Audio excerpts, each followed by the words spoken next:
What double standard are you tired of? Story 1. Why is dental insurance different from health insurance?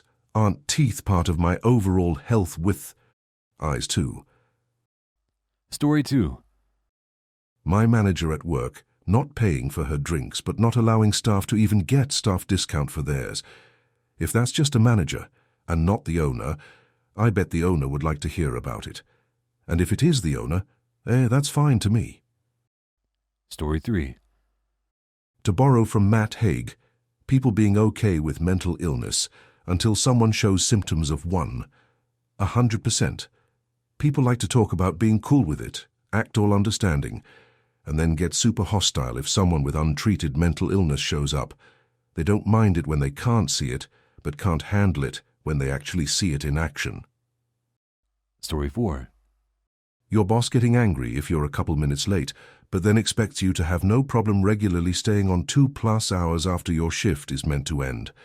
We had a job where people would turn up, get their work vehicles ready sometimes half an hour in advance of shift, sign all the safety docs, check sheets, book out everything they need, to immediately start after the team brief, and then, at the end, they'd chill for the last 10 minutes, because no job could be completed right up until quitting time, plus they'd already come in early. So they'd use the time to sign out the equipment.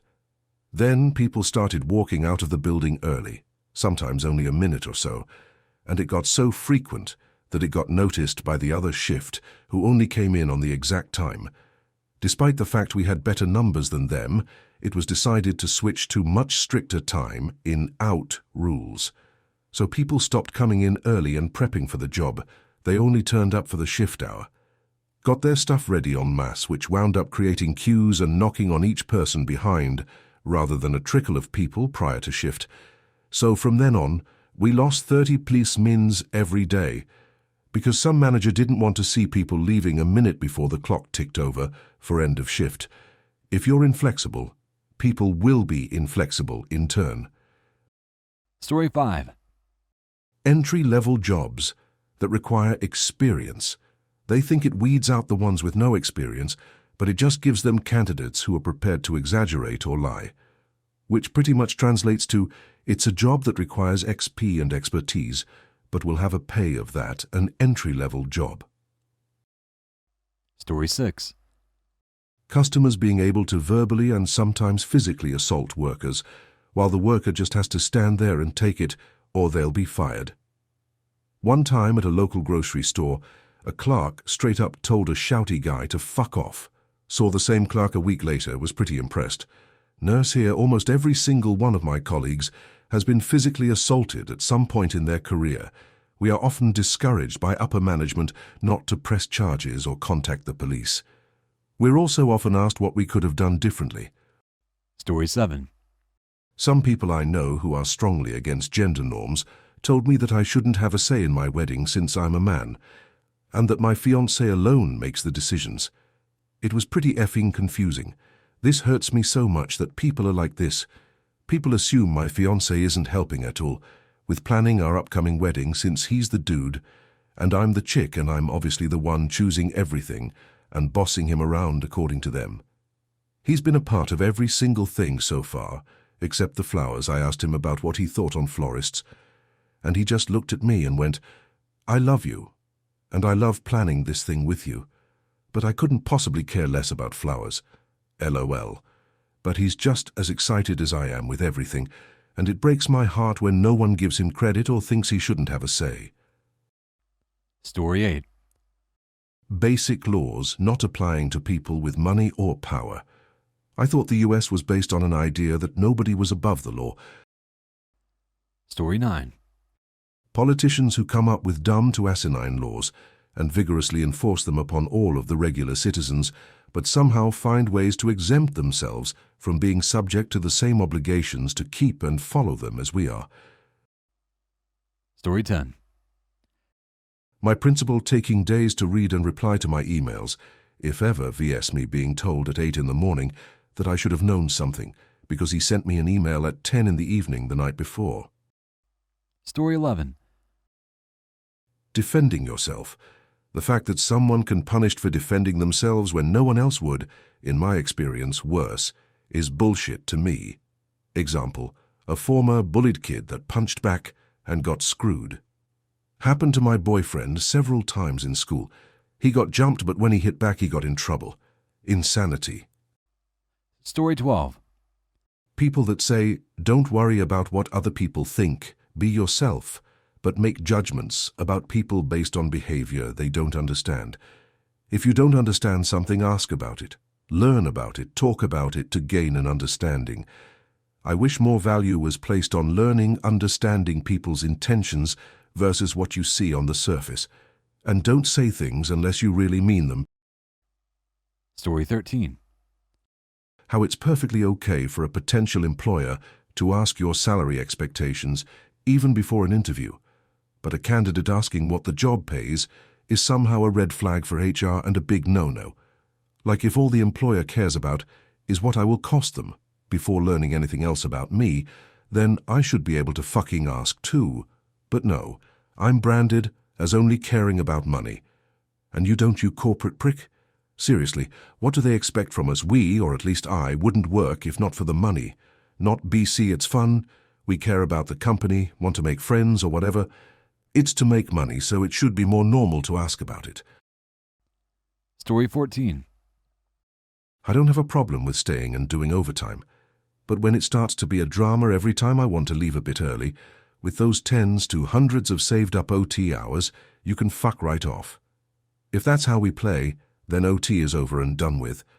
Man, when I worked at Steak and Shake when I was 19, I didn't drive and told them the last bus left at 11:30 p.m., and yet I was constantly made to stay and miss my bus.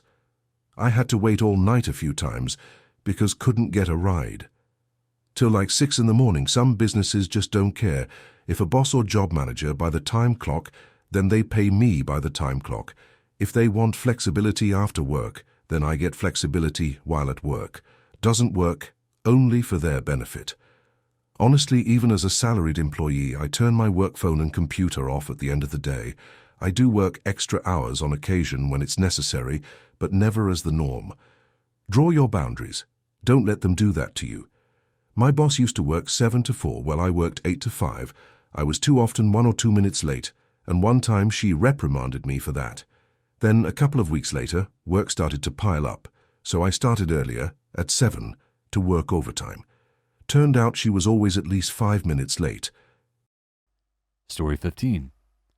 Consumers are expected to curb the use of their plastic waste and carbon by corporations and regulatory bodies alike, while Nestlé will destroy a natural habitat to make bottled water in plastic bottles and dump the waste into your grandma's urn, if it's affordable.